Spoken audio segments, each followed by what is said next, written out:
Seanad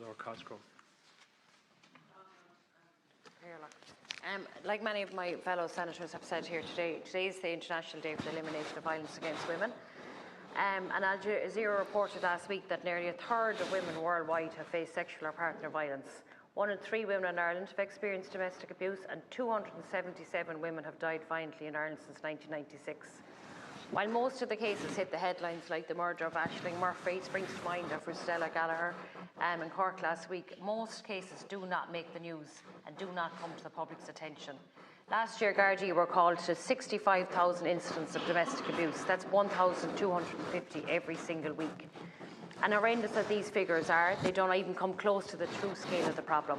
It's thought that only 40% of victims seek any kind of help, because violence comes not only from strangers but usually from those closest to women.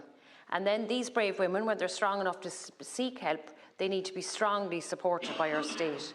Survivors need to be protected during the court processes, and that defence teams should never be allowed access to counselling notes during gender violence cases. We need action by the state. We need to resource our Gardaí so that abusers are removed from the family homes. Why is it that now, even still in 2025, or why was it ever the case, that women and children who are being abused are typically have to leave their homes when it's not their abuser that should be removed?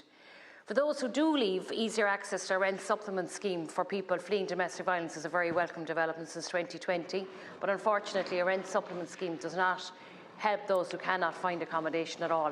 And there's still 9 counties, including my own area in Sligo and Leitrim, that do not have a refuge space.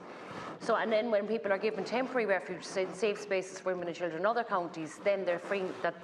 Then of course the whole thing is getting worse and worse. That there's gaps then in their own services within those counties. With 35% of women in their lifetime experience some form of intimate violence, we need to consider what are the wider and more systemic issues. That's why today it's really important to welcome this day and welcome this week. And this evening at 6:30 in Sligo, like the North West Mothers for Justice, we'll be holding a vigil to highlight and demand an end to the violence against women. And I know that there's some of these groups happening all over the roads of the country. Thank you.